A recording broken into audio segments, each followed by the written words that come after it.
This is Monkey World in Dorset, the largest ape and monkey rescue centre on the planet. Today on Monkey Life...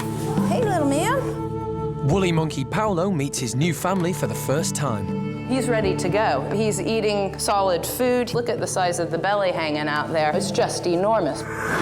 Chimp Eddi has fun and games with baby brother Bart. And emotions run high when Mad Max the marmoset arrives at the park. But that's what I'm saying to you. I don't want to fall out with it. I'm only here for him. You know what I'm saying?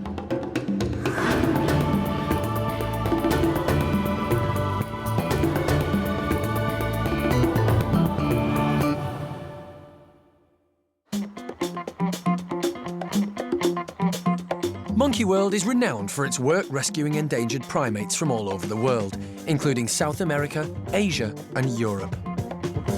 But today, they're stepping in to help a monkey who's been living a little closer to home. Mad Max the marmoset has lived with Sandra and her family in Stoke for just 6 months. I haven't got anything, honestly. And they're already finding him a challenge. You can see what Max is like. Very cheeky, wants to come out all the time. None of the kids will come in the room with him because he jumps straight on them and bites their ears. It causes quite a lot of damage as well. They do smell, they smell horrific. I think he's took me as his mate. He tries to mate with the back of my head constantly. Mad Max may only be a lightweight monkey, but he can still pack a punch. Watch out, Harvey, he'll get you. He's coming. He'll bite you. Ooh, soldier. This may all look like fun and games, and although Sandra has done her best, having an exotic pet is a huge responsibility. Animals are at risk from neglect, and many are often abandoned. In the past 20 years, 33 small monkeys have been rehomed at Monkey World from the British pet trade alone. And Max is about to join them. We feel now that Max should be with other monkeys, because it's cruel, basically, to keep him locked up in a cage. It's the right thing to do, and it's the right place for him to go. We just want what's best for him. Max was bred in a local pet shop and sold to a lady who kept him for only 6 months before deciding to sell him on. So we saw the advert in a local shop, went round, saw him, fell in love with him and bought him, and it was £900. Yeah, it was £900, so we bought him. We've had him now for about 7 months. We don't feel as we want to sell him. He shouldn't be in a cage, so we're prepared to let Monkey World have him and let him live a normal, natural life. I think we owe him that much. Although Sandra is very fond of Max, she now realises just how difficult looking after a small primate can be. We don't know anything about them. You know, they're specialist animals. They should be kept with other monkeys. It's not fair to keep one on their own anyway. But as pets, I mean, they don't make fantastic pets. You know, they can be quite vicious, very possessive. You know, you've got to find a specialist vet if he becomes ill, because your local vet more than likely won't handle him. And we'd only had him for 2 weeks, and we noticed he wasn't well. We took him to a vet in Chester that specialises in exotic animals, and straight away she had a look at him, and his tail was broken due to the lack of vitamin D3 in his diet, so his tail had to be amputated, and that was in like a fortnight of us buying him. At the moment, it's not illegal for pet shops to sell marmosets, but all too often, new owners are not given the correct information about how to care for them. I do think now that the pet shops shouldn't be allowed to just sell these monkeys to the general public. Anyone can buy one. You wouldn't keep a dog locked up in a cage all day, so, you know, you shouldn't keep a monkey locked up all day. Here, we'll put him right side up, first of all. Later, Max arrives at Monkey World and Alison is concerned. He's actually obese. He's just enormous. He has a ton of fat all around his shoulders, and he actually has boobs. And pregnant orangutan Amy gets to grips with a breast pump. The likelihood is that Amy's not going to rear this baby. So what we're doing is giving ourselves a few alternatives.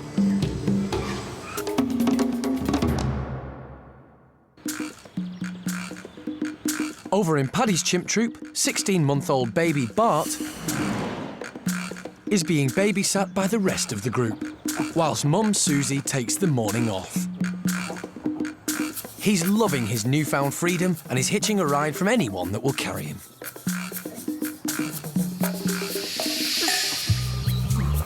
In the wild, female relatives will often play a key role in the childcare duties, as babies are seen as a very precious addition to the group.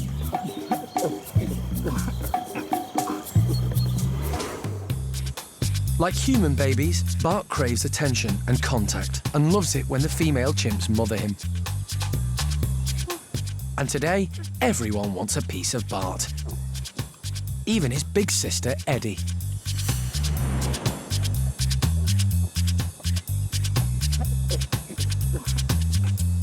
Siblings often take over parenting if a young chimp is orphaned or separated from mum.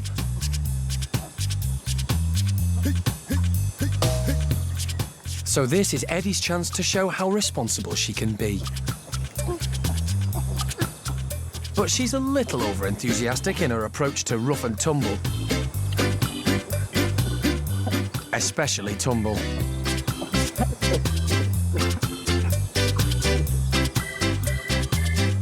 Susie's keeping an eye out as Eddi moves on to the next stage of her babysitting operation. Climbing high up on the frames with her little brother clinging onto her. It looks like Susie's morning off is over. Time for Mum to step in.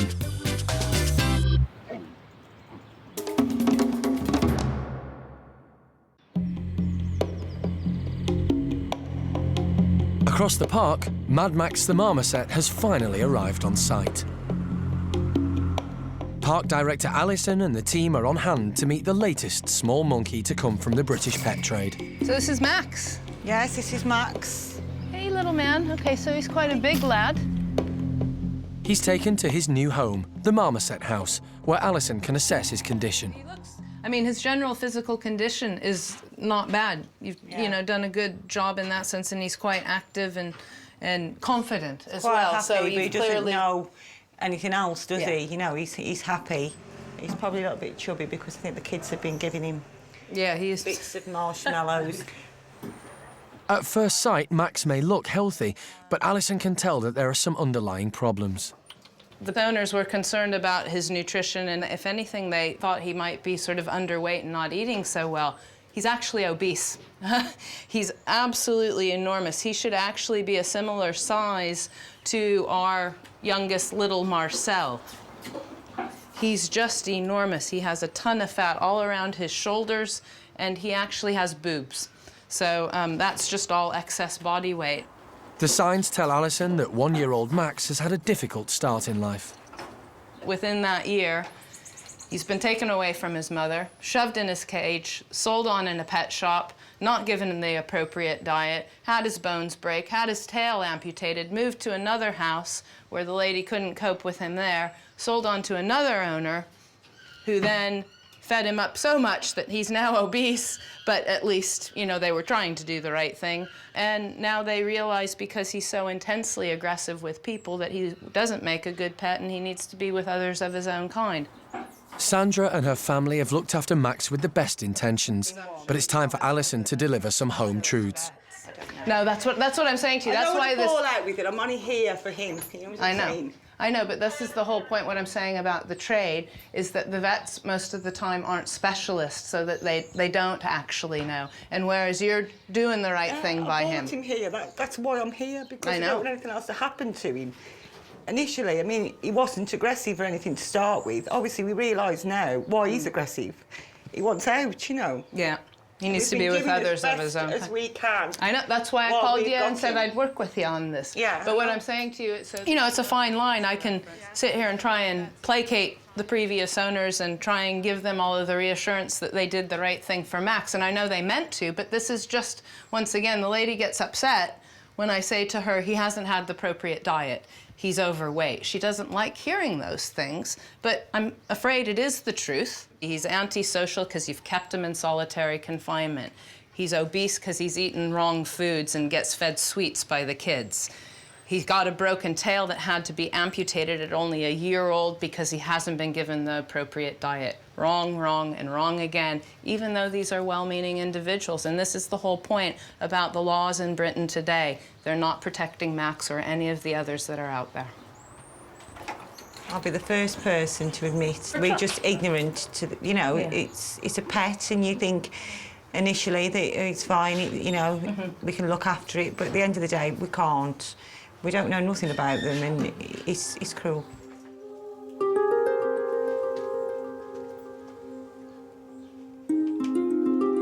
Although Sandra's sad as she says her goodbyes, she knows Max will be well looked after. Loads happier. I think we've done the right thing, definitely. I think it's a fantastic place, and I think he'll be happy.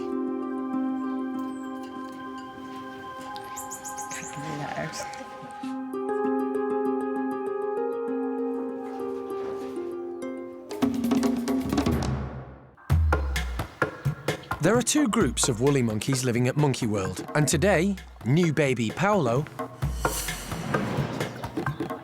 is going in with his new family for the very first time. Hey, little man. He looks very sleepy right now. Those little eyes are dropping off. So, you know, this introduction might go so calmly and so smoothly because he just simply falls asleep, but we'll have to wait and see what happens here. Paulo is one of 5 woolly monkeys born at the park, but sadly he was rejected by his mother at birth and had to be hand-reared by Alison and Mike. That's what you wanted. At 3 months old, the team decided that Paulo was advanced enough to introduce him to his own kind. Look at this. He was allowed to spend time with his half-brother Julio, who was also hand-reared by Alison.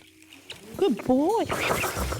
From the day he was born, he was far more advanced than Julio. And you have to remember that it wasn't until Julio's 7-month birthday that we started leaving him in with the woolly monkeys. So Paulo here is coming along quite a lot quicker.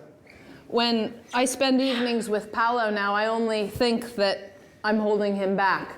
I'm not a good enough climbing frame. I don't have a good enough climbing frame at my house, and I'm not a woolly monkey. So those are the things that he needs now. He needs to climb proper, and he needs to be with other woolly monkeys, not with me. So today, at 4 months old, it's been decided that Paulo's ready to spend some time alone with the group that will eventually be his new family, Bueno's group. It's a great environment for Paulo to grow up in, as there are plenty of lively youngsters for him to learn from, including new baby Inca. She's only 3 months younger than Paulo and should make an ideal playmate. Yeah, so if you keep trying to encourage them. Back in the playroom, it's time for Paulo to meet the family. Hey, little man. He's ready to go. He's eating solid food. He feeds himself. You can see, I mean, look at the size. He's just had breakfast. Look at the size of the belly hanging out there. It's, you know, it's just enormous, big Buddha belly. So he's really ready to go. But he still is just over 4 months old and therefore still emotionally very clingy. And you know, it's a fine balance between spoiling him but giving him enough reassurance that he feels confident. So we don't want to turn this into a nasty situation where he thinks, oh no, I'm just going to be upset. So we do short bursts, try and make it as stress-free as possible, and let him relax with the other monkeys, and that seemed to do the trick with Julio anyway, so we're pretty confident that Paulo will fit in here really well. When the group enters the bedroom, Paulo looks a little nervous and tries to stay near to Alison, his adoptive mum, for safety. Okay, so if somebody comes and talks to him and settles him down and stuff, I'm going to leave this in the kitchen. But it's important that he meets the others on his own, so Alison leaves the bedroom and stays out of sight.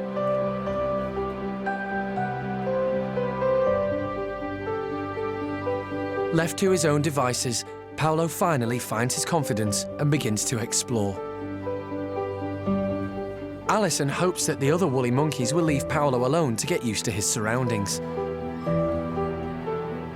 And it's looking good. They are far more interested in their lunch than their new visitor. It's a great start to the introduction, as too much attention from the other monkeys could intimidate baby Paulo and make him anxious.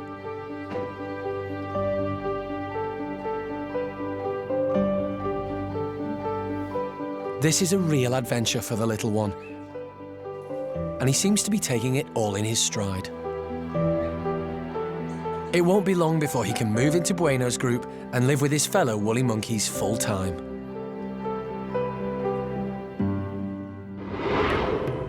Later, marshmallow-loving Max the marmoset gets to grips with a wriggly delicacy.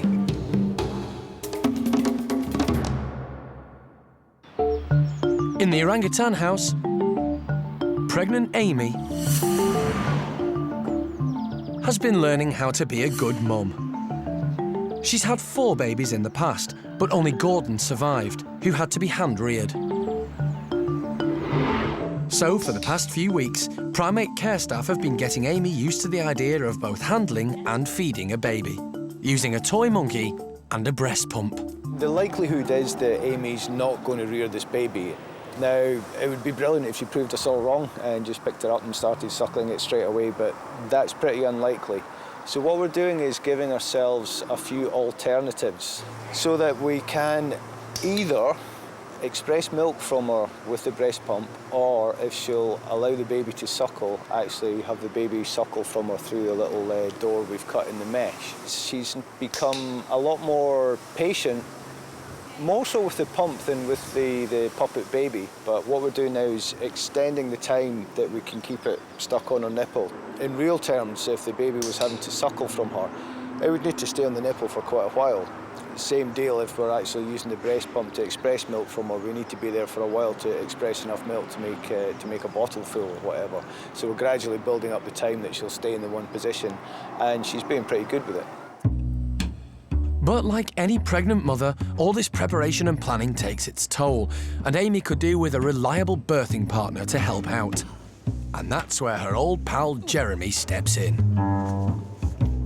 What? Yeah, let me... I go in my pockets, you don't go in my pockets. Just... there, that's what you wanted. All I'm doing really is just getting her used to me being in here and just like hanging out rather than doing anything specific.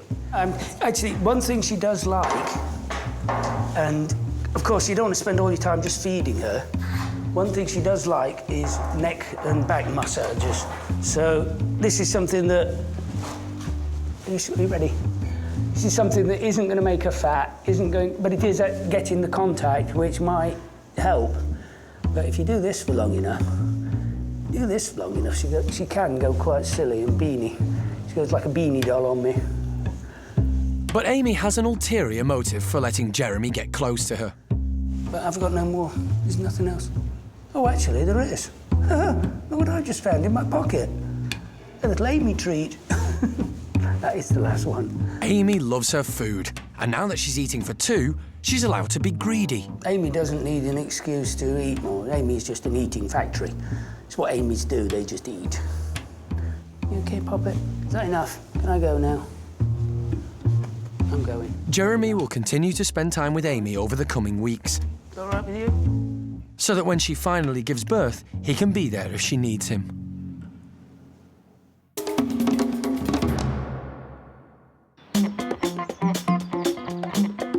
Back in Monkey World's marmoset house, new arrival Mad Max is getting used to his new surroundings and his new diet. Max ran riot in his previous home in Stoke, chewing the furniture and sharing the children's sweets and treats. But here at the park, that's all about to change. As soon as we get Max in with the other individuals, his whole diet's going to change. He might prefer marshmallows over mealworms at this point in time, but as soon as he sees all of the other guys pushing and shoving for the mealworms, and there are no marshmallows on offer, he'll very quickly learn what an appropriate diet is, and he'll be just as keen. So today, he's being given a meal more suited to a marmoset: stick insects. It's unlikely that he's ever eaten a live insect before, and the staff are unsure how he'll react. But they needn't have worried. He's instantly reverted to his natural instincts and can't wait to get his hands on the fascinating feast. And the fact that this snack wriggles from time to time just makes it more interesting.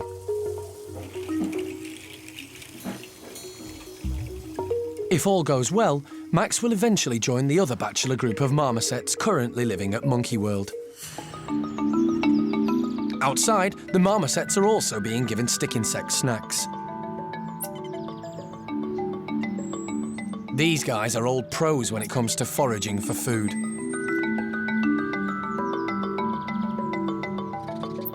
Marmosets are omnivores and spend half their day searching for fruits, nectar and animal prey, like spiders and insects, which make up an important source of protein in their diet.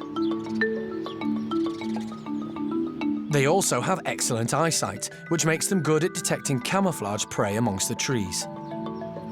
These two are experts at finding their food and quickly polish off the lot.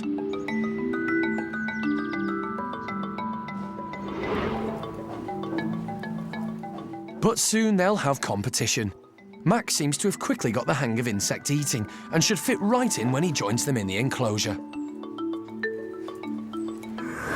Next time, it's a day of introductions, as Mad Max the Marmoset meets his new housemates. As he's never lived with any other marmosets, he might be very aggressive or frightened. Chimps Ben and Pip are in shock after another meeting with alpha male Hananya. Yeah. What happened? Who put that big monkey in here, for goodness sake? And baby Bart enjoys his first taste of honey.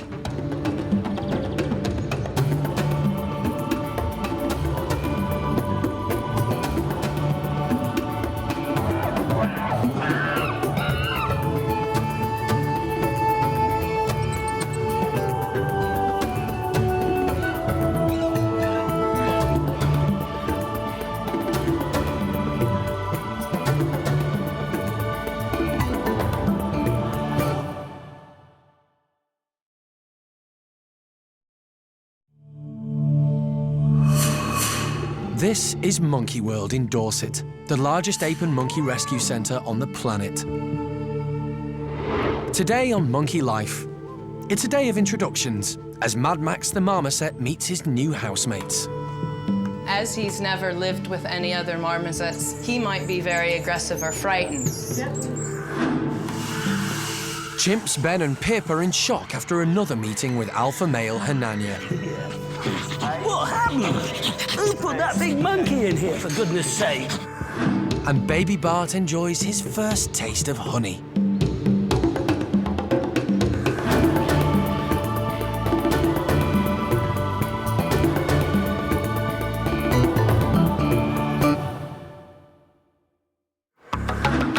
Monkey World's 60 chimpanzees are split into 4 groups.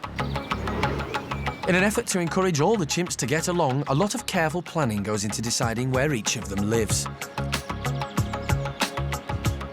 Youngsters Ben and Pip have moved in with some of Hananya's troop. Over the past 2 months, they've been gradually introduced to their new family, and they're slowly growing in confidence. But today it's time for Ben and Pip to once again meet alpha male Hananya. It's been over 2 months since they've seen Hananya, and they're really getting confident and have found lots of friends within the group. So now's the time to take the plunge and try Hananya again. The first meeting between Hananya and Ben and Pip wasn't very successful. Last time, Hananya targeted Ben, resulting in a nasty wound to Ben's arm. All of us are surprised how violent, really, Hananya's response to Ben was, because we still see Ben as such a small young boy, so cute, and, you know, it's hard to imagine why Hananya would see him as the threat, but obviously that distinction is there. He definitely distinguishes between Ben and Pip. He sees Ben as a male and as a threat. And that's the only difference that we can see, because really he was okay with Pip, and Ben last time was the focus. To prevent Hananya causing a serious injury to Ben, the team had the tips of his canine teeth removed. We feel, I think, much more comfortable now that Hananya's canines have been capped. It's really about the level of damage he can do in a very short amount of time, and obviously any damage to muscles or tendons, could risk losing a limb or some kind of injury that would then really make Ben's integration into the group impossible. Even without his sharp canines, Hananya is still very much the head of his group. He's still a very big, very scary male, but just without some very dangerous weapons. And although this should make a big difference to Ben and Pip, no introduction is easy. It's a really anxious time, and certainly myself and a couple of other members of staff said that we didn't sleep very well last night. So yeah, it's a nervous time, but fingers crossed we'll have a better outcome than last time. But later, Hananya attacks Ben again. And the team have to act fast. And will Keeper Holly ever get the sample she's waiting for? Pee, Pakita. Come on. Pee, pee, pee.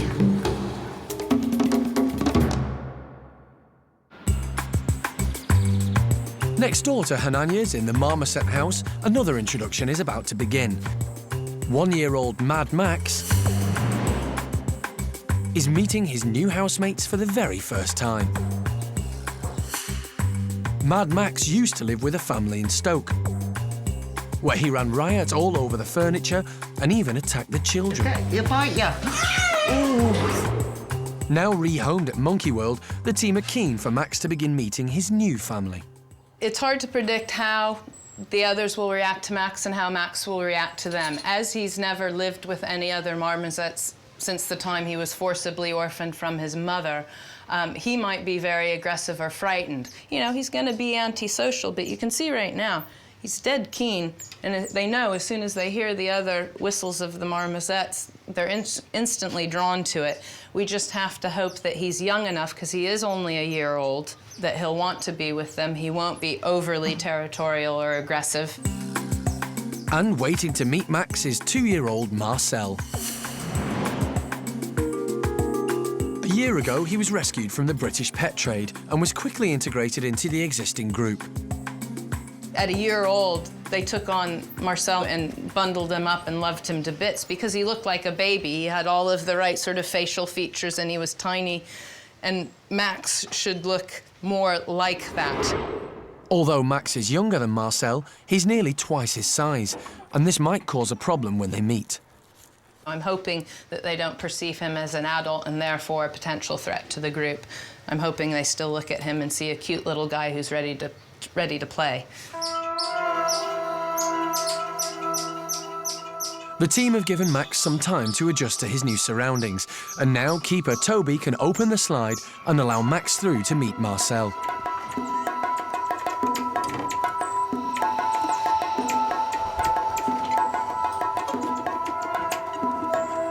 It's likely that Max hasn't seen another marmoset since he was removed from his mother.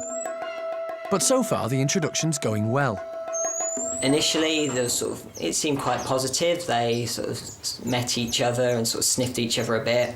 Marcel's a bit scared, nervous, unsure, so he's making a lot of vocalisations and he's done a little bit of chasing of Max. Max is doing very well, he's done nothing wrong. He's told Marcel off a couple of times when he's gone near him. We're just hoping that as he is still a youngster, the rest of the group will see him exactly as that and they will play with him and let him join in and look after him and that he will fit very well into the group in the end. The next few hours will be crucial if Max is going to settle in with Marcel and the rest of the marmosets.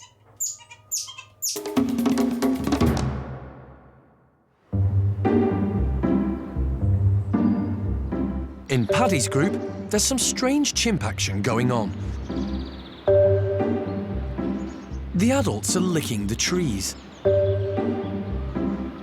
And it's not something 16-month-old Bart has ever seen before. And to make matters worse, his mum, Susie, starts to join in.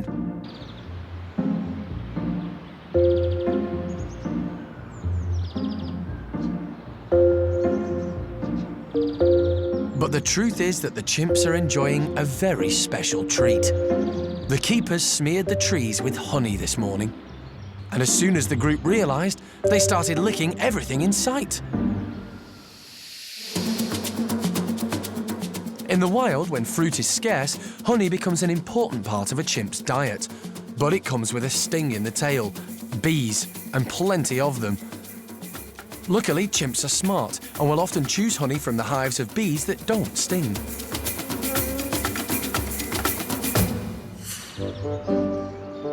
Here at Monkey World, honey comes bee-free. And it's a great way to encourage the chimps to use tools as well as tongs in an effort to make certain there's not a spot of honey left anywhere in the enclosure.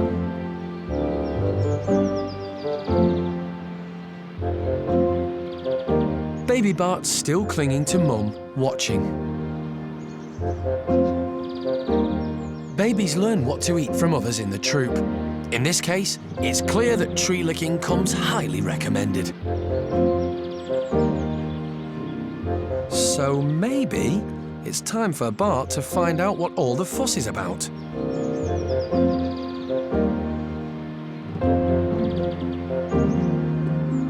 And once he gets a taste of the honey, there's no stopping him.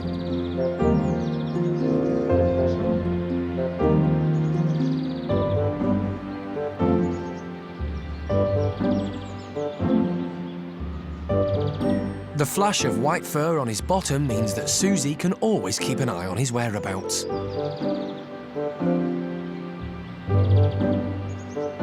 And it's a good job, as there's only so much honey a 16-month-old should lick off a tree in one day.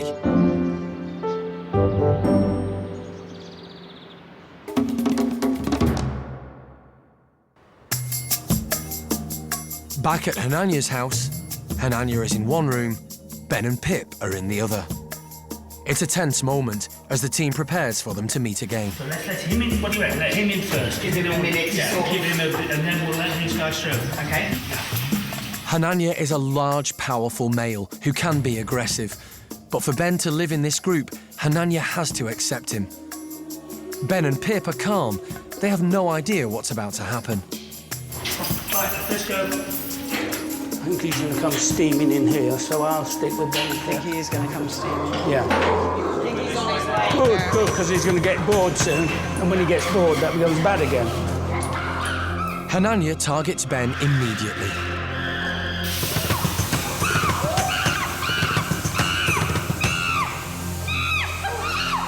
The team acts straight away, spraying harmless CO2 gas to try and break up the fight.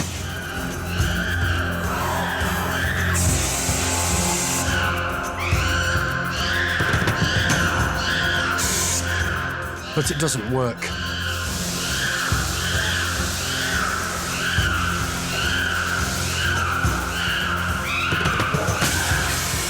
Eventually, to everyone's relief, Hananya lets Ben go and the team can move in to break up the meeting.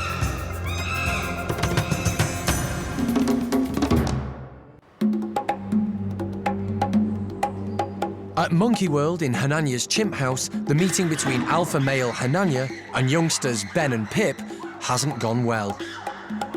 But Hananya eventually backed off and the team have separated them, giving animal director Jeremy and keeper Lee the opportunity to go in and check on Ben. What happened? Who put that big monkey in here, for goodness sake? It was him. It was his fault. Yes, I know, I love you too. I love you lots as well. The pair are clearly shaken, but Ben doesn't appear to be badly hurt. He's got a few sort of scratches on his feet, and when Lee was just having a look at them, he didn't resist very much, so he's obviously not. And look at him now, he's walking around on them, so it isn't that bad, is it? I think really the whole thing is more, rather than the physical injury, it's more the shock of what's happened. And, you know, and that's why we're here now, to make them feel loved again. And also a few polos, a bit of sugar when you've had a shock can't be a bad thing. I'm sure we're all going to be fine. The decision to cut the tips off Hananya's canine teeth has paid off. The attack was really ferocious, but Ben's got away with only a few scratches. And more importantly, Hananya did eventually decide to let Ben go. And this has given headkeeper Cara something positive to consider. In both introductions, we've always wondered afterwards whether we could have let let Ben then stay with Hananya and see whether that one attack was enough for Hananya. The trouble is it's so difficult to assess the injuries, and really your natural instinct is to get Hananya out of the way so that you can really tend to Ben and any immediate medical needs he has. But it may be that we're going to have to allow some contact, even if it's negative, and then try and let the introduction play out for a bit longer. In the wild, aggressive disputes do happen, particularly when adult males encounter males from neighbouring groups whilst patrolling their territory.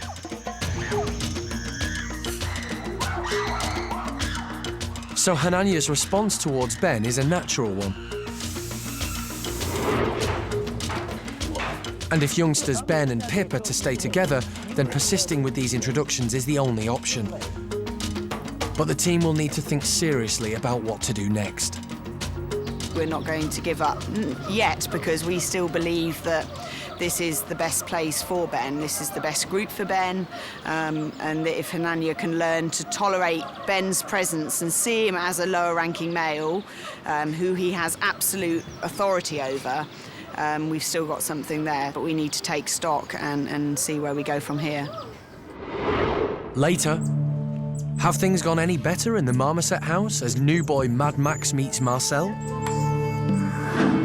And determined keeper Holly is having no luck with pregnant Pakita. Pee, Pakita. Come on. Pee, pee.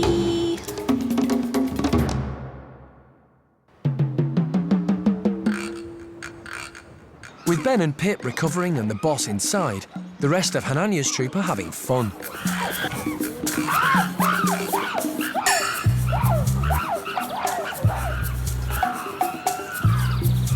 Even 10-year-old Patricia is having a good time.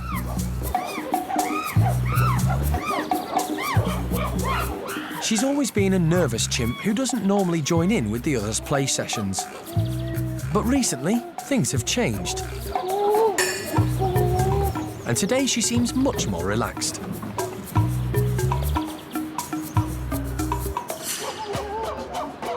Not long ago, Patricia was in the same position as youngsters Ben and Pip.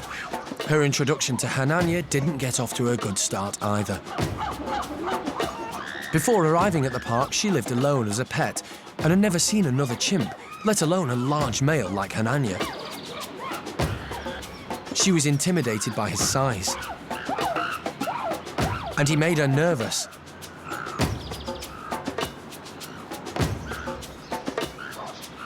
And, just like Ben, Patricia was bitten by Hananya. Good girl. Yes, a good girl. It took a long time for Hananya to accept her fully into his troop.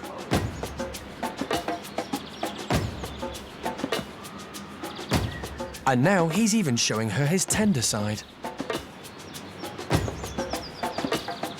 It may take Hananya just as long to accept Ben, but everybody hopes that one day he could be having as much fun in the group as Patricia.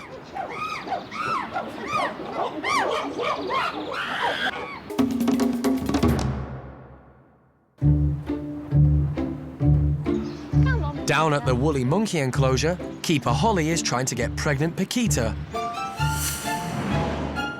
to wee. So, Pakita, are you ready? Pee. Nope, that's grab. Pee, Pakita. Pee. Come on. Holly is still training Piquita, and trying to get a woolly monkey to pee on command isn't easy. Pee, pee, pee. What we do is, whenever she goes to the toilet, we'll make our clicking noise and we'll reward her and say our cue word, which is pee. And eventually she will make the association. Come on. Pee, pee, pee. You're not going to go, are you? You'll go as soon as we walk away, or you'll do it on us as we walk under you.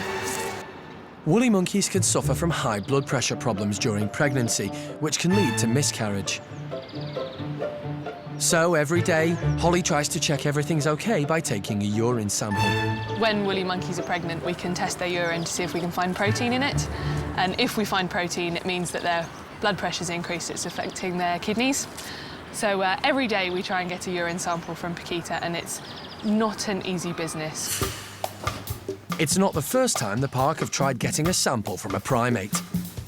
Hey, Kathy, think dripping taps and cold mountain streams and big waterfalls. It's a testament to the close relationship between the keepers and the animals that they can even attempt this training. And each keeper has their own tactic. And the key to getting Pakita to pee is persistence. Try. Pee, Pakita. Try. Pee, Pakita. Try again. Pee, Pakita. Pee. And if you keep trying, eventually you'll succeed. Good girl. Good girl. Good girl, Pakita. Well done, honey. Hey, we cracked it.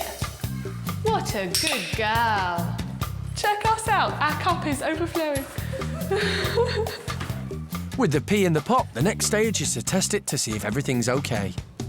Well, now we've got Pakita's urine sample, we're just going to use one of the multi-sticks to test all the different levels of things in her urine, including the protein levels, which is what we're worried about.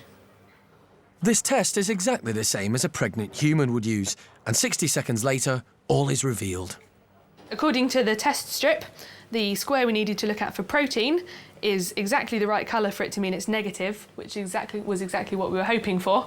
That means her blood pressure isn't raised and it's not affecting her kidneys, so that means she's in good condition. Also, the little square which tells us whether she's got blood in her urine is showing negative as well, so there's no signs of any problems there. And all of the other little things that we test for are all exactly what we were hoping for, so she's doing fine. As the test results are normal, the only concern Holly has is that Pakita is overdue. Hopefully it won't be long before the baby arrives. Good girl. Well done.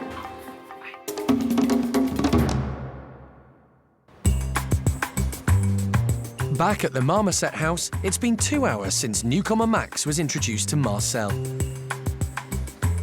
Marmosets might be small, but introductions between males can be aggressive.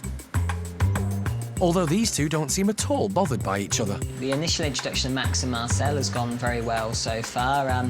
Marcel was very, very nervous at first, and then they just started play fighting, and since then it's just been one big play fest, really. They've been wrestling, chasing, bouncing around. Max, I think, at times finds Marcel a little too much for him because Marcel is overly active, and Max just has to get used to that. With the two of them together, it's easy to see how much bigger Max is than Marcel. In his previous life as a pet, Max was fed sugary sweets, which didn't do much for his waistline. But now he's got a lively playmate and is on a more suitable diet, he should soon shed a few excess pounds. Hopefully with a bit of exercise, moving around, he's been lots of playing and wrestling with Marcel, and he's also got to hunt for his own food. Some of that weight will soon burn off and he'll be a normal-sized marmoset. At least one of today's introductions has gone as planned, and it shouldn't be long before Max is happily living with the other members in Marcel's troupe.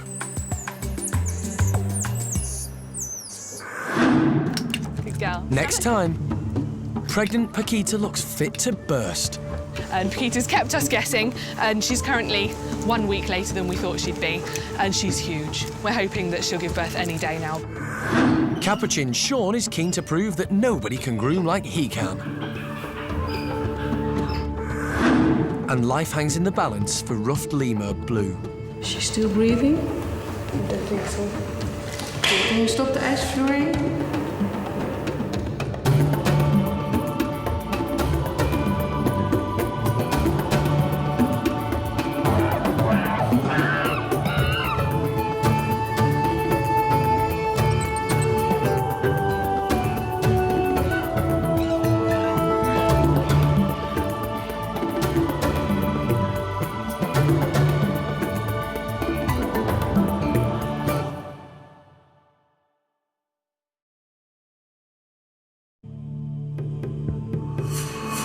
This is Monkey World in Dorset, the largest ape and monkey rescue centre on the planet. Today on Monkey Life, pregnant Piquita looks fit to burst. And Pakita's kept us guessing, and she's currently 1 week later than we thought she'd be, and she's huge. Capuchin Sean is keen to prove that nobody can groom like he can. And life hangs in the balance for ruffed lemur Blue. Well, she's actually panting, isn't she? Is she still breathing? I don't think so.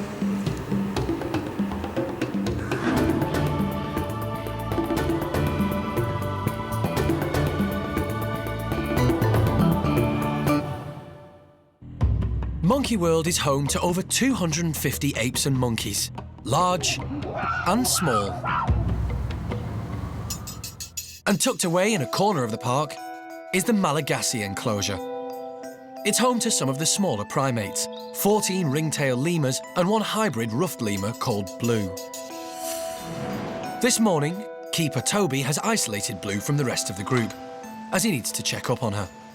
She's been injured by some of the younger ringtails. There you go. Blue's in the shed. Okay. And it's Toby's job to get her out, which isn't as easy as it sounds. Okay, Blue. It's okay. Okay. Are you all right in there, Toby? Okay, I'm just trying to lure her out so I can get hold of her. Do this the easy or the hard way? Is she giving you problems? Blue is 23, which makes her an old lady. She likes a quiet life, and while she usually gets on fine with the ringtails, occasionally some of the youngsters like to liven up their day by teasing her. But today they went a bit too far, and now Blue needs medical attention. Okay, she's in. Okay. She's got a cut above her right eye. She's also got a nasty cut on her inner thigh. She's very, very stiff and slow as well. So we'll take her up to Femke now to get her checked out. Finally, Blue can be taken to the park's on-site hospital. Hello. Hello. So there's Blue. What happened? She's had a fight with one of the boys, and so she's got these wounds on her head and her inner thigh. There are always risks when an animal is anaesthetised, and especially with elderly animals, so park vet Femke takes every precaution. Yeah, you can see there's quite a big cut on her head, but it doesn't seem to go too far down, so I'm happy about that, but we'll have a better look when she's properly asleep. Lemurs may look cute and cuddly, but they have sharp nails and long teeth. And on closer inspection, Femke can see that Blue's injuries to her inner thigh are nasty bite wounds. She's got two very bad injuries on the inside of her right thigh. It's like two canines that slashed through. The wounds are not too deep, actually.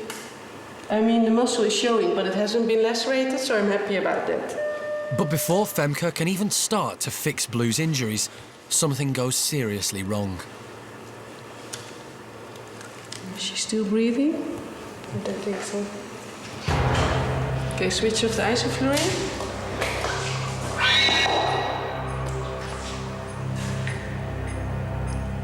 Blue has stopped breathing. Femke needs to act quickly, or Blue could die. Blue is immediately put onto an artificial respirator. This will get vital oxygen into her system. How many? Just 2 drops. Blue is also given medication to help restart her breathing. Could you give her a breath every so many seconds? Still going, your heart? Yeah. And an injection is administered to begin reversing the anaesthetic.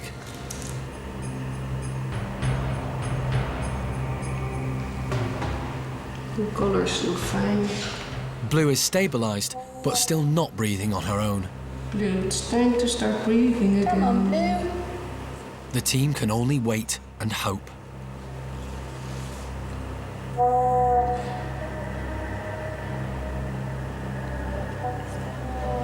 Is she starting? Yeah, she's breathing. Good girl. Oh, there we go. That wasn't very nice. Well done, buddy. To everyone's relief, Blue is breathing again. But now Femke has to decide whether it's safe for the operation to continue. Really? Blue is 23 years old, which is quite old for a lemur, so yeah, they are more at risk for anesthesia. But later, Blue stops breathing again. Will the team be able to revive her for a second time? Was she? Oh, that's good. We're gonna call it a day. And the park's baby golden-cheeked gibbon is flourishing. Baby is as healthy as they come, to be honest with you. Everybody's overjoyed. She's got a little set of lungs on her. She's a squeaky wee thing. She's certainly not going to be the quiet type.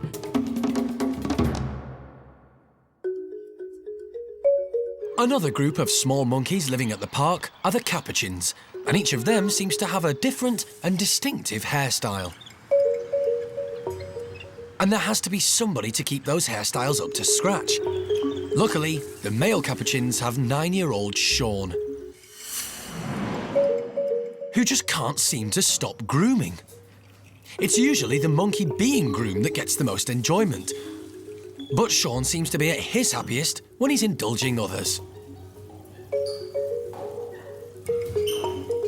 Or if everyone else is busy, indulging himself. Sean is one of the 88 Chilean Capuchins who arrived 9 months ago. They've settled down to life at the park very well, and the primate care staff are starting to see lots of natural Capuchin behaviour, including plenty of play. Capuchins have bundles of energy and love wrestling and clambering about. And in the wild, when they aren't at play, Capuchins keep up their relationships with the other monkeys in their troop by grooming. It's the perfect way of keeping clean, tidy, making friends, and if you fall out, making up. Here at the park, it's amazing to see these Capuchins behaving like wild Capuchins and finding out what monkey life is all about. And with Sean around, whatever they do, they're all going to be a whole lot cleaner.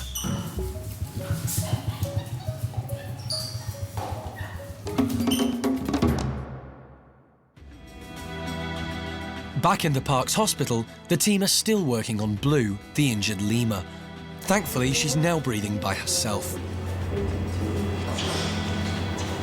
Vet Femke has decided to bring Blue around from the anaesthetic and let her injuries heal naturally. We'll clean the wound as good as possible and give her some antibiotics and anti-inflammatories because I want to keep it short, the anesthesia, because of, well, she stopped breathing. I didn't really like that, obviously.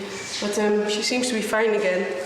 And the wounds are not that bad. They will heal by themselves without stitching as well. But before Femke can go any further, there's another emergency. She's still breathing. Blue has stopped breathing again. Once again, the team must act very quickly. Toby, could you do the same again? No, the end is there. And then hold this. Anaesthetics are dangerous, and this is why the park tries to avoid them. But when an animal is hurt, it's sometimes necessary to determine the extent of the injury. Hannas has just started to go again. To everyone's relief, Blue is breathing again. Yeah, she's breathing good now. But the danger isn't over yet. Femke now needs to bring Blue around from the sedation as quickly and safely as possible. Yeah? Yeah. Well, we're gonna abort this procedure because she just keeps stopping breathing and that's not really good. So I've reversed the anesthetic. Now we're just giving her oxygen and waiting for her to be awake again. A little tongue's going. Box ready. Yeah. Hello, Blue. Are you awake now? Quite awake now. Hello, sweetheart. Okay. You must be feeling rough. Yeah, you can put her back. Blue is safely back in her travel box, and although it'll take her injuries longer to heal naturally, Femke is sure that this is the best option for Blue. We just let Blue recover now, and we'll have to keep her on antibiotics a long time because the wound is quite big. It will have to heal, like it's called secondary healing. She'll be fine. We'll just keep her on meds a long time, but preferably not anesthetize her again. She's too old and she doesn't want to be anesthetized anymore. Better to keep her alive and let the wound heal a bit more slowly than that she dies on the table. That would be a disaster. So, yeah, I'm happy she's awake again. Toby has helped care for Blue for 3 years, so this ordeal has been very stressful for him. Now he's keen to give her some much-needed TLC. Blue's had quite a rough day really today. We think she's had enough now, so we're going to take her back up to Malagasy. We'll put her back in her warm shed with some nice blankets, let her recover in there, and then we'll sort of let her back out in Malagasy and see how she gets on. We'll just give her some time to recover really and get her bearings again.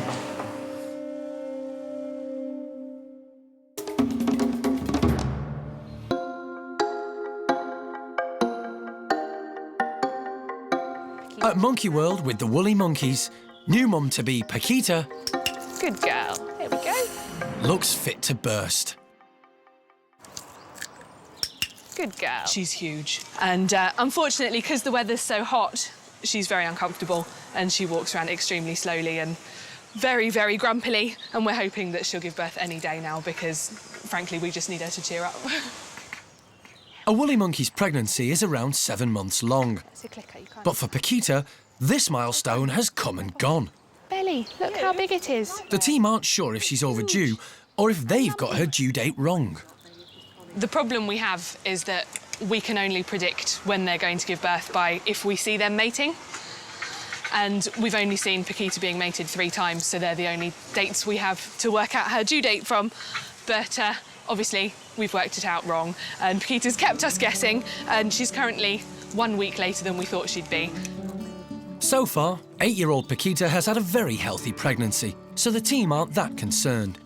But Holly does like to check Pakita's tummy, just to make sure the baby's healthy too. And this isn't as easy as it sounds. Hand. At the moment, we're trying to teach Pakita to bring her baby bump nearer to us so that we can feel it. You can see she's very keen to receive rewards for her training, that kind of thing. She loves her food, which is quite apparent. And all we do is, she already knows how to give us her hands when we ask. So we ask her for her 2 hands up high, and that leaves her belly revealed so that we can ask her for that. So, Pakita, hand. You're going to rob me, are you? OK. Pakita, hand. Good gal. Hand. We're all joining in. Good gal. Stomach.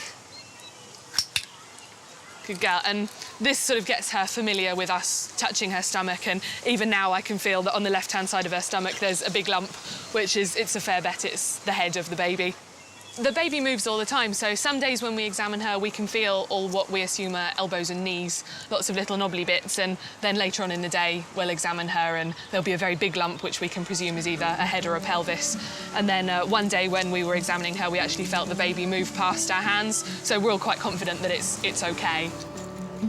I'm not worried that she's overdue. I think because Pakita's quite a curvy lady anyway, we may have thought she's further along than she is. But at the moment, she's perfectly healthy. She doesn't seem stressed. She just seems very, very heavy.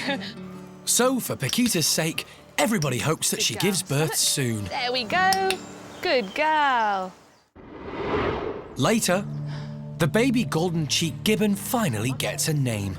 In Vietnamese, it means gold or golden, which is just, it had to be.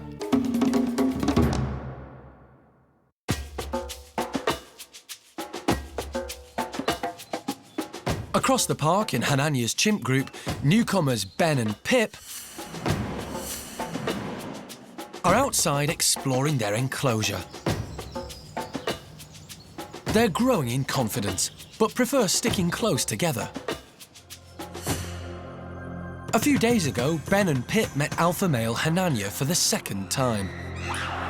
And unfortunately, things didn't go well for Ben.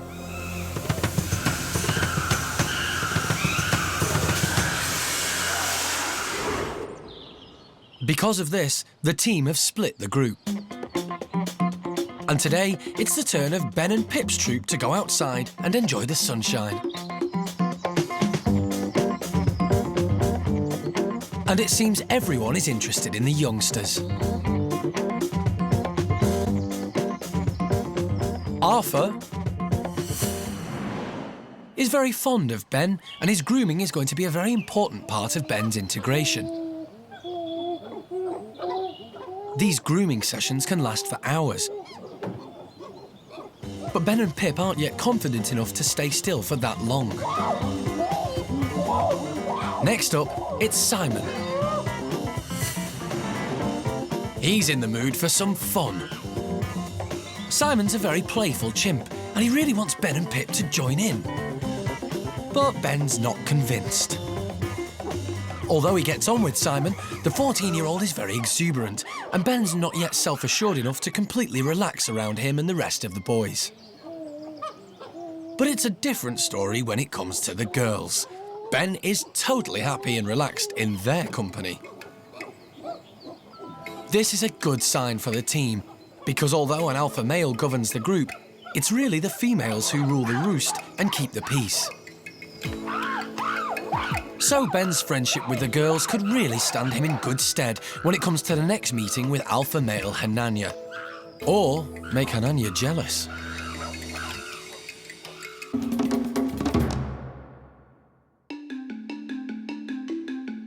Over with the golden cheek gibbons, new parents Zoe and Jake are doing a great job with their 7-week-old baby. Baby is as healthy as they come, to be honest with you. Everybody's overjoyed, doing really well, thriving, suckling well, even at this stage, at just under 2 months of age. Hands coming out and looking and discovering leaf and other food items that Mum's having, which is great. Mum's doing much better now. She wasn't the most natural mother in the world, it has to be said, but she's much, much more happy with the baby clinging on, baby moving around, but still holding on, and Dad is actually now to actually come and play with the baby now too, which is lovely. It's very difficult to tell if a baby gibbon is male or female, but the primate care staff have taken a chance and named the infant. This is Kim. We decided to call Zoe's baby Kim for several reasons. First, we can pronounce it properly, we can spell it easily, but also in Vietnamese it means gold or golden, which is just, it had to be. It also, if we have got it horribly wrong and it's not a girl, but we're sure it is, 85% sure it's a female. If we've got it wrong, that could sit quite nicely for boy as well. So unisex names are always a good idea with us at the Gibbons. Monkey World is part of the International Endangered Species Breeding Programme, and Kim is the second baby golden cheek gibbon to be born here. The park hopes that this new addition won't be the last. Jake is now around 9 years of age. Zoe, we're never 100% sure, as she was a rescued animal. We don't have a birth date, but we think she's probably around 12 to 13 years of age now, maybe a little bit more. So she's a slightly mature mother, shall we say. But it doesn't mean that she's never going to have another infant. She should now pop them out quite regularly, actually. Around every 15 months to 2 years, she should actually then be able to have another infant. But yes, a perfect family unit. An infant to care for and look after. And she's got a very happy gibbon keeper too. So that's everybody sorted.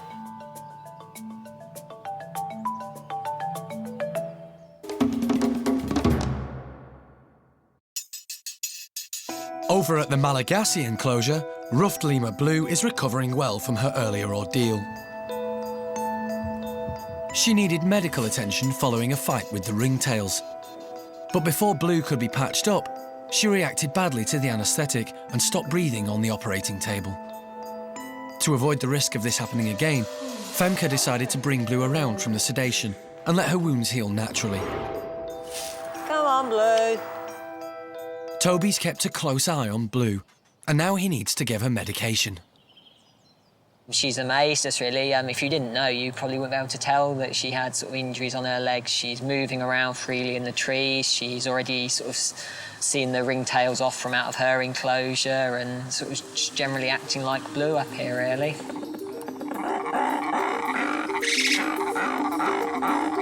It's important that Blue takes her medication, as it'll prevent infection and reduce any pain she may have. Come on, Blue. But Blue isn't keen. So Toby needs a sneaky plan.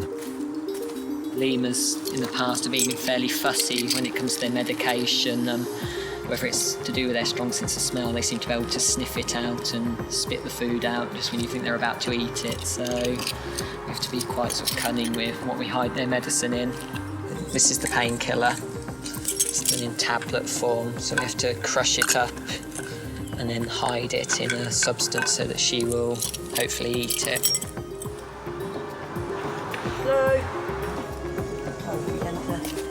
Luckily, Toby's choice of raspberry jam is fooling Blue.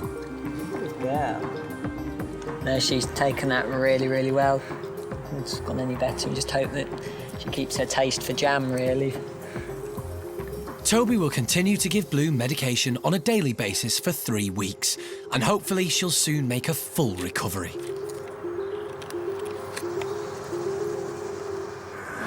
Next time. The park grows stinky herbs to bring out the Capuchin's natural behaviour, and it certainly does the trick. The woolly monkeys enjoy insects, but Paulo isn't quite brave enough to join in. And Ben has his third meeting with alpha male Hananya, but this time, the females strike back. I think at the moment Hananya's realising what any middle-aged bloke knows, that women are in charge. You don't mess with the women. A bit too far and the women will kick your ass, and they have.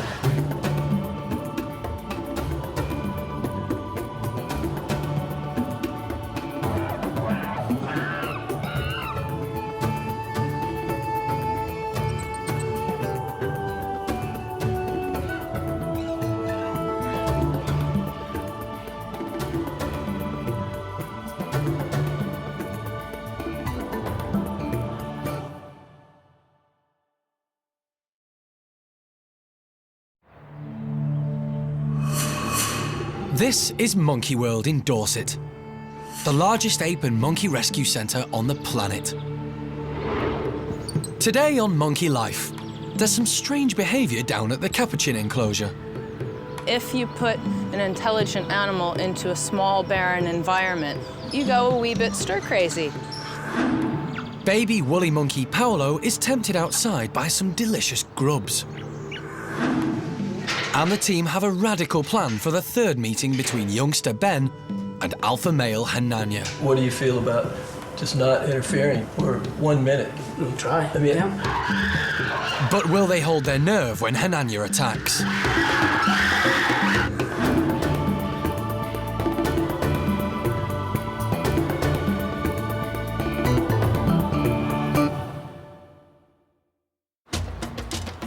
Monkey World's 60 chimps live in 4 social groups. Occasionally, integrating new members into one of these groups can be difficult. Over in the office, Cara, animal director Jeremy, and visiting primate specialists Mike and Leanne Bates are watching footage of the recent unsuccessful meetings between alpha male Hananya and youngsters Ben and Pip, to help them come up with a new plan. It looked like Ben just started screaming like a madman. I don't blame him. He is really tying him up like in a ball.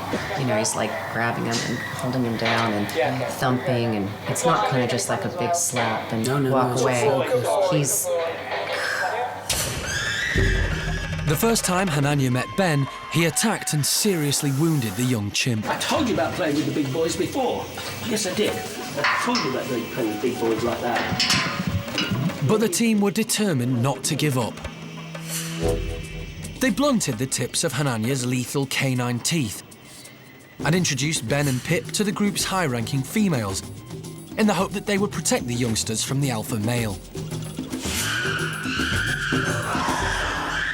But Hananya continued to attack Ben, and the introductions had to be stopped for a second time.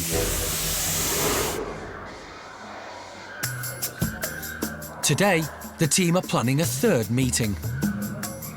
And after reviewing the footage, they've come to a surprising conclusion. Hananya's attacks on Ben might not be as bad as they look. still, it's dominance, aggression. I don't think it's a lethal attack at all. If he really wanted to hurt him, he had plenty of chances to, because he was doing a lot of pounding, holding, grabbing, not that much biting. It may be that Hananya is simply asserting his dominance as alpha male. Because we know he's going to pound, he's going to grab him, he's going to pull him, he's going to drag him around. The problem is it always looks extreme. Yes. In the past, fire extinguishers were used to break up the meetings. But this strategy has its own problems. I have a little bit of doubt about the benefit of the fire extinguisher so quickly. I don't think it's a huge deterrent. Yeah, I mean, and you can actually fuel it by joining in. Yeah, and it hampers our vision of what's going on also. Yeah. And ultimately, they're going to have to work it out. Yeah. You know, forever on. So Mike puts forward a radical new idea. And what do you feel about just not interfering for 1 minute? We'll try. I mean, the initial contact, we'll count to 60. Yeah. Won't interfere. Okay. So I'll go ahead and get Hananya. Yeah, because if we don't do it right now, we're not doing it today. Yeah, we need to do it. Okay. But later, will the team hold their nerve when Hananya targets Ben yet again? And will woolly monkey Paulo brave it off the fence for a creepy crawly?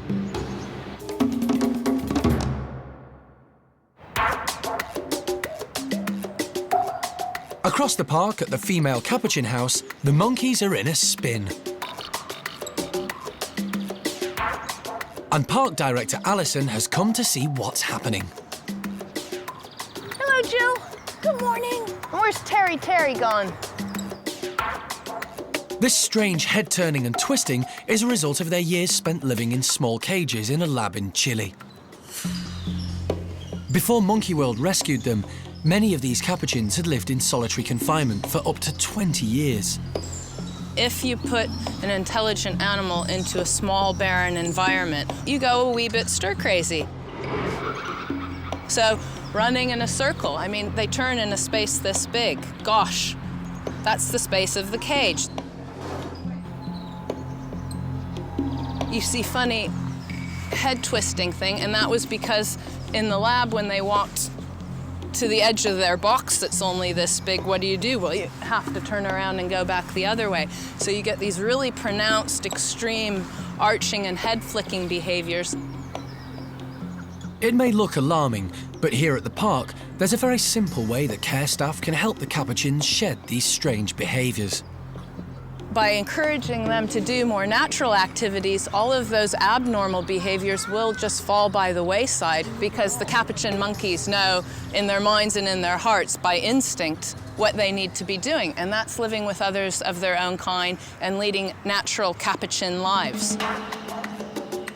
Although the Capuchins instinctively know what to do, for many of them, adjusting to a more natural way of life is not so easy.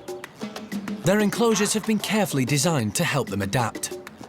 You'll see that wherever there's a hose for them to walk across, there's always a second hose just a meter or so up above the other one. So if you're a bit unsure on your feet and can't negotiate walking across that hose, there's always a tail hold. And the Capuchins are also encouraged to forage for their own food. And already these guys are hunting. I see this morning they've been in the bushes hunting insects. All really good natural behavior that, of course, wasn't even possible in the lab. For some, these unnatural actions are so ingrained that they'll probably never go away.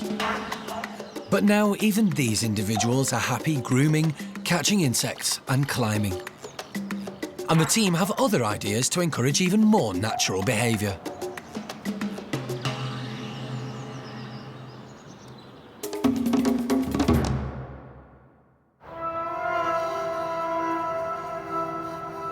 It's crunch time over at Hananya's house. Ben and Pip are about to meet alpha male Hananya for the third time. If Hananya attacks Ben, as he has done in previous meetings, the staff may be forced to remove Ben from the group permanently and separate him from his best friend, Pip. Everything hangs on this meeting. And this time, in the event of an attack, the team have agreed not to intervene for at least 60 seconds. They want to see if Hananya's display of dominance will play itself out. It's a risky strategy, but it's Ben's last option. Hananya comes in typical alpha male style, making himself look big and powerful. Good boy. He's a good boy. He's a good lad. And he immediately targets Ben. As agreed, the team hold back. But amazingly, the females step in and attack Hananya.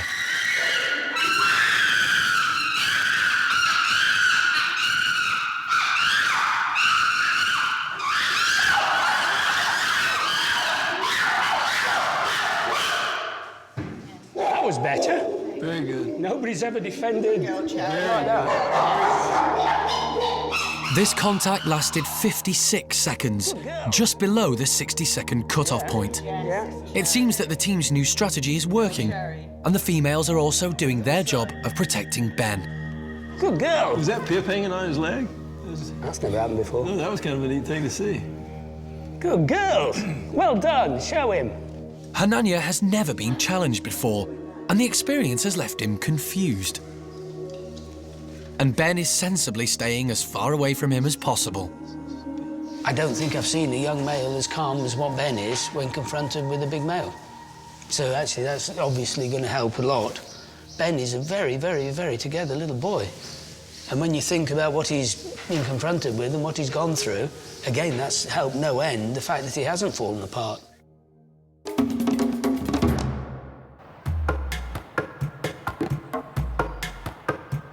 At Monkey World in Dorset, most of the babies born here live a natural life with their mothers. But occasionally the primate care staff have to step in and bring them up until they can be reunited with others of their own kind. 6-month-old woolly monkey Paulo has just moved into Bueno's group. He was hand-reared after being rejected by his mother, but now he's been reintroduced to the woolies full-time and he's settling in really well. Except for one thing. He's a brave little monkey and he's slowly getting used to the outdoor enclosure, but he hasn't been daring enough to let go of that fence just yet. So, to tempt him down, the group have been given a tasty treat of waxworms and crickets, hidden in a rotten log pile. Food is very important to these monkeys, as they eat up to 1/3 of their body weight every day, and they really love grubs.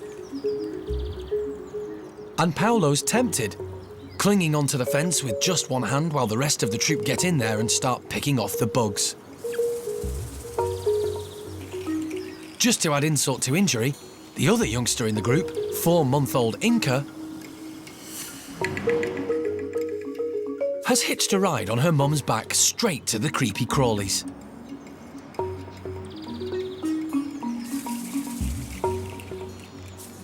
And she might even be able to get one, if Mum just keeps still for a moment.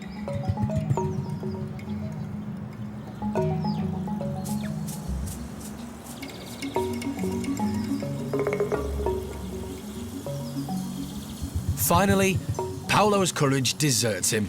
He's right back on that fence and he's not getting down for anybody.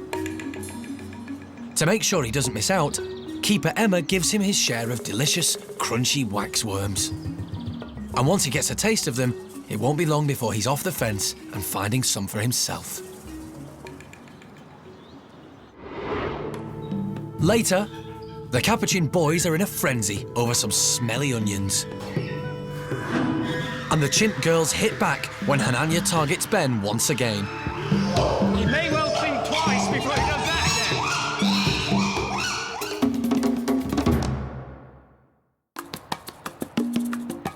again. Across the park at the female Capuchin house, as part of the plan to encourage more natural behaviour, the team are busy planting some tasty herbs.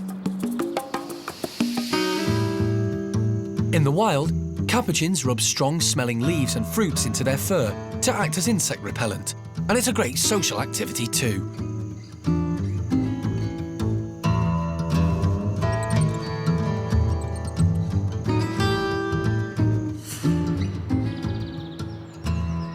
Many of the Capuchins have never seen these plants before, and it's not long before their curious nature means they're checking them out. A lot of these behaviors are just instinctual, and if you provide the rescue monkeys and apes with the correct environment and with, therefore, the correct encouragement, all of those natural behaviors will come out, even if they're animals that have been born in an unnatural environment, have been kept in unnatural circumstances, and have lived for years in that deprived environment. It's all still there. They know how to be Capuchin monkeys. You just have to encourage them to do so. And these smelly herbs seem to be doing the trick. We're trying to let the Capuchins be able to pick their own garlic, to pick their own chives, to pick their own chamomile, basil, all different sort of fragrant things so that, you know, if that's what you want, you know, you can go over and pick a little bit of something, rub your fur, or just relax, or simply lay around in a lovely smelling, fragrant area where insects are also coming in that might be a tasty treat. They all seem to love the herbs, and by the looks of it, the keepers will have to get growing a whole lot more.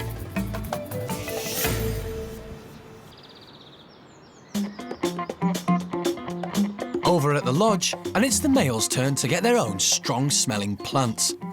But for them, there are no delicate herbs. They've been given something far smellier: onions.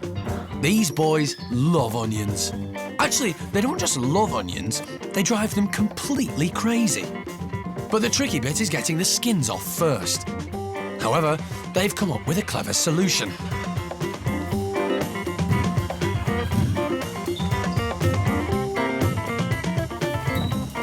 If you bang your onions hard enough, eventually they will crack. Now they've got the hang of it, the leader of the group, Gorillon, is dribbling with excitement about the prospect of getting into his onion. But, like the herbs, onions aren't necessarily just for eating. And amazingly, these boys behave just like wild capuchins as soon as they arrived from Chile. We were quite surprised when we made that long journey and got back here, and the first evening meal included some onions, and instantaneously several of them knew exactly what to do with the onions. Fur rubbing all over the place, which is a very natural, instinctual behavior. Basically, we're giving them the keys back to their own lives again. So the skins are off, and the males are getting down to the serious business of rubbing onions all over themselves. This natural behaviour is a great group activity. And to make sure every single inch of fur is coated, they use every limb possible.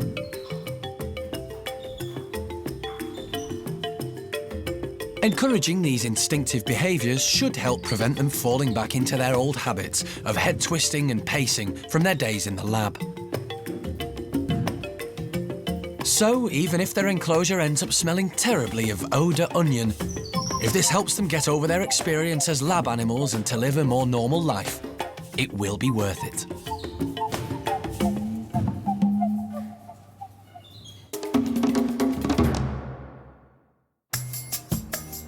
Back at Hananya's, it's been half an hour since youngster Ben was attacked by the big alpha male. Ben seems unhurt, but the team are watching anxiously. Hananya is clearly getting wound up, but instead of lashing out at Ben, he displays his dominance, just as an alpha male should.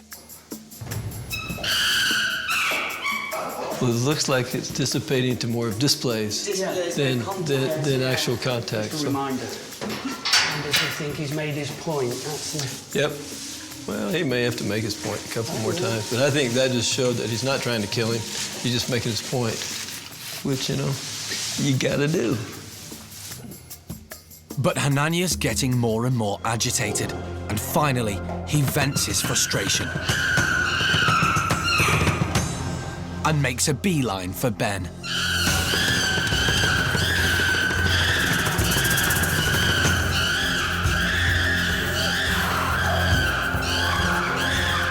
But this time, his behaviour is different. He drags Ben around and pounds him, but doesn't bite. It might look severe, but this is the kind of behaviour the team expect to see between an alpha male and a lower-ranking male. So everyone's hanging back, including the female chimps. He's pounded him, but I didn't see him open his mouth at all to bite him. But suddenly, Hananya's behaviour changes. He tries to bite Ben. And immediately, the females react.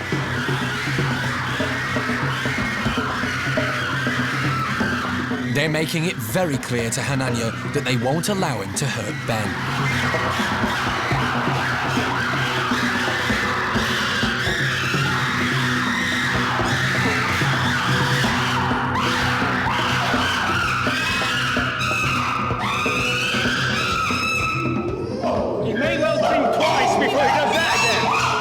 Hananya's group has now challenged him for the second time, and he's clearly shocked by what just happened.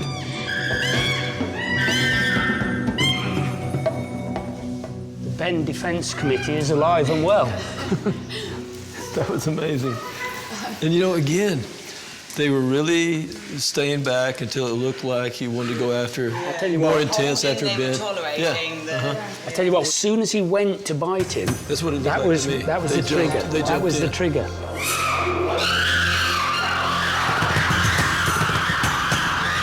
At last, a successful meeting between Hananya and Ben. And while Hananya's left nursing a bruised ego, the team are feeling confident enough to leave them together in the same room. Tell you what we've got now, though, what we didn't have before. They liked Ben, but he was still the new kid on the block, so you're not going to put your neck on the line. Now you will. He's now a mate, and you will go over the line for him. It was just a mob. It was a mob of girls going after him to let go of Ben. Well, it's like you must have whispered into everyone's ear the day before to do exactly the appropriate thing, and they did it.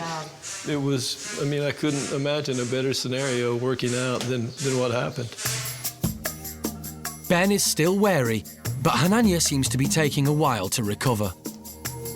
So, Jeremy, is he taking a rest for round 2? He's just trying to get both brain cells pointing in the same direction to work out what's going on. I think at the moment, Hananya's just taking it all in. He's a big boy. Nobody's ever questioned his position. Nobody's ever questioned his authority. Now somebody has for the first time. And although we're all friends again and it's okay, but he's got to get his head around that. You know, he's actually got to start abiding by rules now, which is very good. I mean, it's all part of his job. And him realising what any middle-aged bloke knows, that women are in charge. You don't mess with the women. So Ben's future looks a little more promising now that he has girl power on his side.